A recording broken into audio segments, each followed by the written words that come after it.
At the start of the 20th century, a map of the world looked like this. These colours are Europe's colonial empires. France had possessions across Africa and Indochina, Italy was in East Africa and Libya, and the Dutch were in what is today Indonesia. By far the biggest empire, however, belonged to Britain, and the jewel in its crown was the Indian subcontinent. People talk a lot about Britain's colonial legacy and whether it was really so bad. Given the importance of British India for the empire, it's the best place to start if you want an answer to that.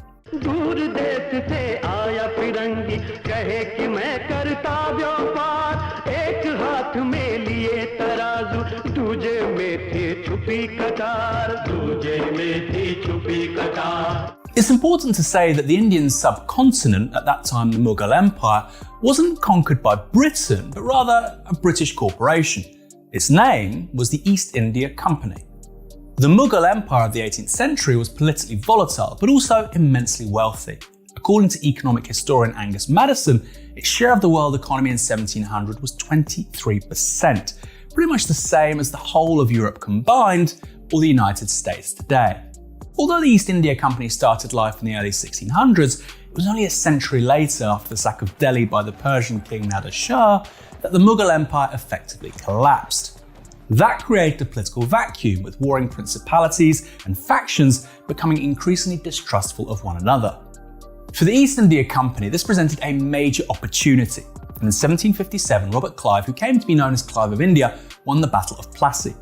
8 years later, in 1765, Shah Alam issued an edict that revenue officials be replaced by those of the company.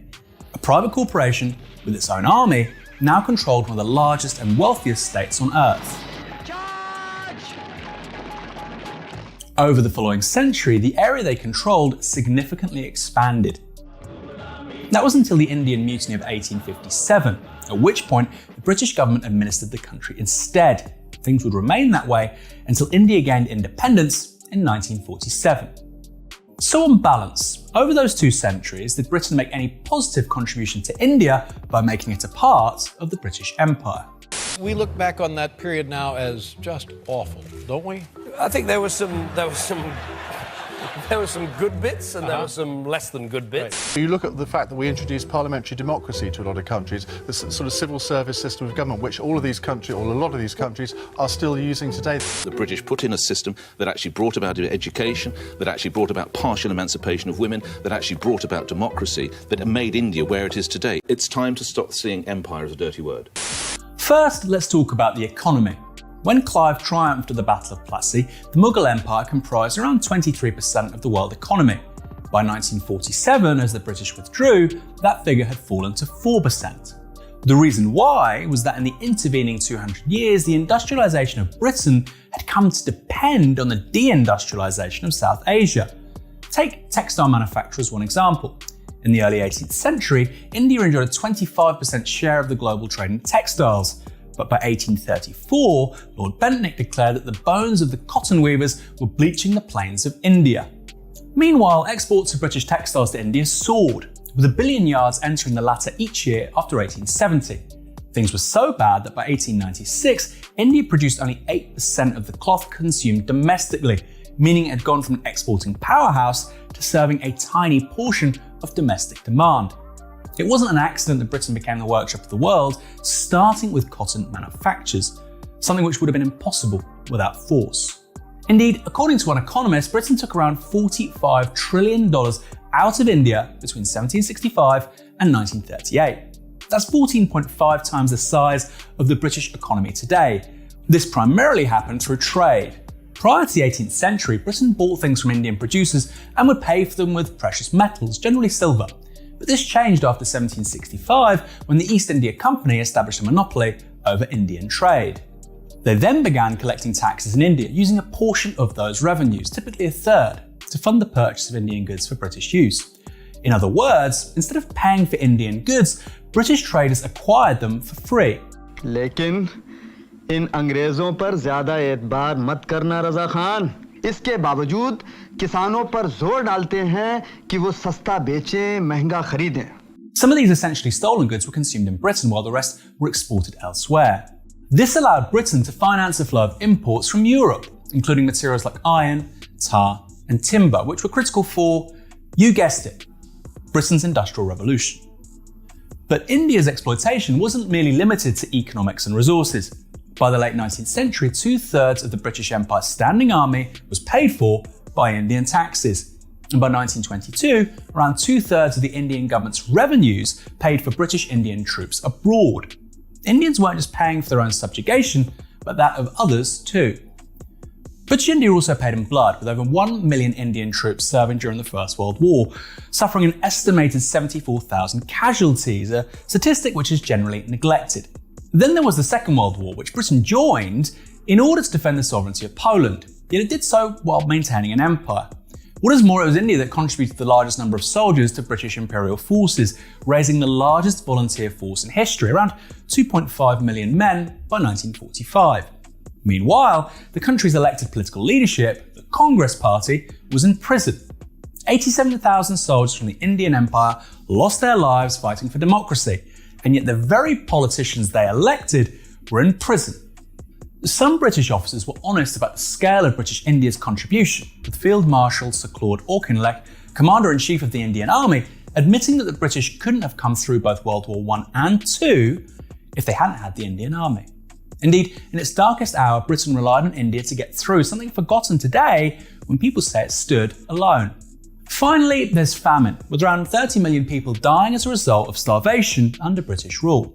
Now, you could put that down to natural disaster, but the grim truth is that the overwhelming majority of those deaths were the result of political choices made by the British. Indeed, when it came to famine, just as in Ireland in the 1840s and 50s, British policy was in action. Firstly, because intervention was viewed as undermining free trade. Secondly, because of concerns about overpopulation. And finally, well, they just didn't want to spend money. The point of empire was that it was a cash cow. This wasn't a secret. Indeed, when Sir Richard Temple imported rice during the Orissa famine of 1866, The Economist magazine, yes, that one, attacked him for allowing Indians to think it is the duty of the government to keep them alive. That was the position of the British government too. In British India, people were allowed to starve to death as a point of ideology, and all in the name of the free market.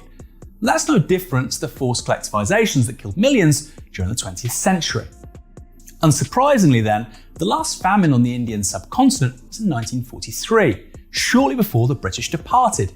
That was the Bengal famine, when Winston Churchill deliberately ordered the diversion of food from starving Indian civilians to British soldiers and to top up European stockpiles. According to Churchill, the starvation of anyway underfed Bengalis was less serious, and as deaths began to pile up, he blamed it on the Indians themselves for breeding like rabbits. When the East India Company was established, the Mughal Empire presided over the world's largest economy with one of its most sophisticated cultures. At that point, India had literacy rates and a life expectancy on a par with Europe.